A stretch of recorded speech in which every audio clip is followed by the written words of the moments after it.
నిజామాబాద్ జిల్లాలో కోతుల బెడద తీవ్రంగా వేధిస్తోంది. ఇళ్లల్లోకి చొరబడి చిన్నారులు వృద్ధులపై దాడులు చేస్తున్నాయి. వీటి భయానికి పిల్లలు పెద్దలు బయటకు వెళ్లేందుకు జంకుతున్నారు. కోతుల వీరంగానికి పెంకుటిళ్లపై పరదాలు రేకులను వేసుకుంటున్నారు. కొన్ని గ్రామాల్లో ప్రతి ఇంట్లోనూ వానర బాధితులు ఉన్నారంటేనే సమస్య తీవ్రత అర్థం చేసుకోవచ్చు.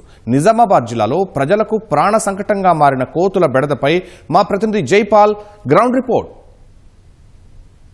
పలు గ్రామాల్లో కోతుల బెడద పెద్ద సమస్యగా మారింది. వీధుల్లో గుంపులుగా తిరుగుతూ ప్రజల్ని భయాందోళనకు గురి చేస్తున్నాయి. ముఖ్యంగా చిన్నారులు వృద్ధులు ఈ కోతుల భయంతో తీవ్ర ఇబ్బందులు పడుతున్న పరిస్థితి నెలకొంది. ప్రస్తుతం మనం కోతుల సమస్య తీవ్రంగా ఉన్నటువంటి మామిడిపల్లి గ్రామంలో ఉన్నాం. ఇక్కడ కొంతమంది గ్రామస్తులు అదేవిధంగా అధికారులు కూడా ఉన్నారు. వారితో మాట్లాడే ప్రయత్నం చేద్దాం. కోతుల సమస్య ఎప్పటి నుంచి ఉంది, దీనివల్ల ఎలాంటి ఇబ్బంది ఎదుర్కొంటున్నారు?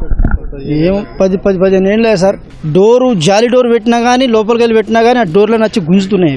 లోపల చిన్న పిల్లలు ఉన్నా కానీ ఆ పిల్లల మీద కూడా ఇట్లా దాడి చేస్తున్నాయి. ఇప్పుడు పైకి మనం స్లాబ్ మీదకి ఎక్కి మనం ఏదైనా బట్టలు ఆరేసాడు ఆ లేడీస్ ఉంటారు కదా, వాళ్ళకు కూడా ఇట్లా దాడి చేసే రకంలో ఉన్నాయి. మన చెత్త కుప్ప ఉంటుంది చూడ, చెత్త కుప్పలో కూడా మనం ఏమైనా ఇచ్చేద్దామని అంటే కూడా అంత భయంకరంగా ఉన్నాయి. కోతులు పట్టే వాళ్ళకు కూడా ఒక బిజినెస్ అయిపోయింది. ఇక్కడ బట్టి వాటిని తీసుకెళ్లి వేరే విలేజ్లో వదిలేస్తున్నారు. వాళ్ళు డబ్బులు ఇచ్చి మళ్ళీ పట్టిస్తే అవి పట్టుకొని మళ్ళీ వాళ్ళు తీసుకెళ్లి వేరే విలేజ్లో వదిలేస్తున్నారు. వాళ్ళకు ఒక పెద్ద బిజినెస్ లా తయారైంది. వాళ్ళ రోడ్ల పోయిన పోయిన పిల్లలు స్కూల్ పిల్లలు కానీ పోయేటప్పుడు కానీ చాలా భయపడుతున్నారు. పెద్దవాళ్ళు ముసలి వాళ్ళు కూడా బాగా జంకుతున్నారు ఈ కోతుల విషయంలో. కానీ ప్రజెంట్ నేను నిజామాబాద్ 14 రాగా 4 ట్రాక్టర్ల మీద బోర్డు తీసుకొచ్చి మా అడిగిన సైడ్ పోతాం. మేమేమో మా ఊళ్ళకి వెళ్ళి 85,000 ఖర్చు పెట్టి బయట ఊర్లలో ఇడిచిపెట్టే దూరంలో, వాళ్ళేమో మా ఊర్లో మా ప్రాణేసి ఇడిచిపెడతారు. మాకు బాగా భయం ఉన్నాయి కోతుల. దీనిపై మీరు చర్య తీసుకోవాలని అధికారులను కోరుచున్నాం. ఇక్కడ ఊళ్ళకి కూడా అలవాటు అయిపోయినాయి. అవి ఇంట్లో నుండి బయట తిరగలేకుండా తెచ్చే పరిస్థితి తెచ్చినాయి. అవి పిల్లలు కూడా తోవల పంట కానీ ఇళ్ళలో కూడా వర్క్ చేసుకోరాకుండా అంత ఇబ్బంది పెడుతున్నాయి. ఎంత జాలి డోర్ పిటి చేసినా కూడా వాళ్ళు లాక్కొని లోపలికి వచ్చేస్తున్నాయి. దాడి అంతా ఘోరంగా చేస్తున్నాయి, గీరుతున్నాయి. వాళ్ళు ఇంజక్షన్లు వేసుకోవడం, డాక్టర్ దగ్గరికి వెళ్ళడం ఇదే నడుస్తుంది. ప్రతి విలేజ్ లో ఇదే సమస్య నడుస్తుంది.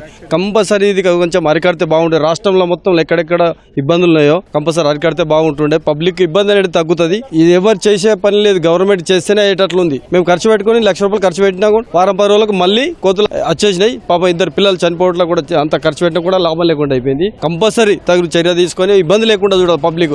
ఏ గవర్నమెంట్ వచ్చినా ఏ ముఖ్యమంత్రి వచ్చినా ఇదే పని చెప్తారు, కానీ ఇది మాత్రం నివారిస్తలేరు. దీనికి కొద్దిగా తగు చర్య తీసుకొని చేసుకుంటే బాగుంటుందని.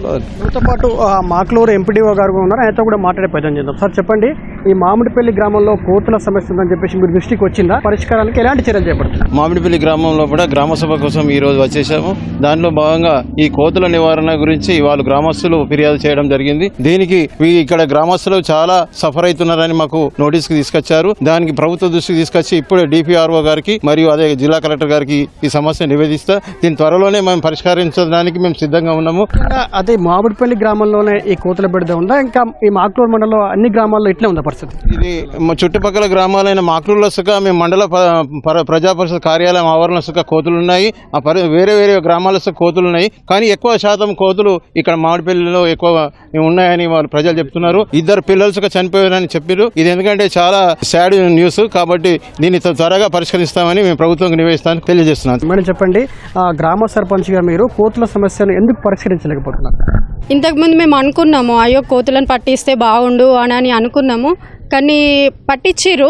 2-3 లక్షల ఖర్చు అయింది. వీడీసీ నుండి ఖర్చు అయింది, పట్టించిండ్రు. మళ్ళీ పట్టించినా కానీ వాళ్ళు ఏం చేసిండ్రు అంటే పక్క ఊళ్ళో వదిలేసిండ్రు. అంటే ఇక్కడనే చిన్నపూర్ గండి ఉంటుంది, ఇక్కడనే వదిలేసిండ్రు. ఇక్కడికి వెళ్ళి తీసుకెళ్లి అక్కడనే వదిలేసిండ్రు. మళ్ళీ అవి ఏమైనాయి అంటే వాటికి మొత్తం ఇక్కడనే సంచరించడం జరుగుతుంది. అంటే కూరగాయలకు వెళ్ళినా దేనికి వెళ్ళినా కానీ ప్రజలు బాగా ఇబ్బంది అవుతుంది. మళ్ళీ పంట పొలాలు, ముఖ్యంగా రైతులకు చాలా నష్టపోతున్నారు. పంట పొలాలను అయితే విచ్చలవిడిగా నాశనం చేస్తున్నాయి. మళ్ళీ రైతులు కూడా ఇబ్బంది పడుతున్నారు. అంటే టమాటా వేయాలన్నా, వంకాయలు వేయాలన్నా, బీరకాయలు వేయాలన్నా కానీ వాళ్ళు ఎంత ఇబ్బంది పడుతున్నారంటే ఆడవాళ్ళు ఒంటరిగా వెళ్ళలేని పరిస్థితి. వాళ్ళు ఎక్కడ మీదికి వస్తాయో అని అన్నట్టు భయపడిపోతున్నారు. జూన్ వచ్చేసింది, స్కూల్ దగ్గరనే ఉంది. స్కూల్ గోడల పైన ఎక్కువ కూర్చుండడం జరుగుతుంది. దయచేసి ప్రభుత్వం కఠినంగా నిర్ణయించుకోవాలని కోరుచున్నాము. మళ్ళీ ఇంట్లో కూడా మనం ఎలాగైతే తీస్తున్నామో పప్పు డబ్బాల మూతలు, బియ్యం సంచులు అన్ని ఇట్లా చింపేస్తున్నాయి. బియ్యం సంచులు అయితే అన్ని ఖరాబ్ చేస్తున్నాయి. ఇది మొత్తంగా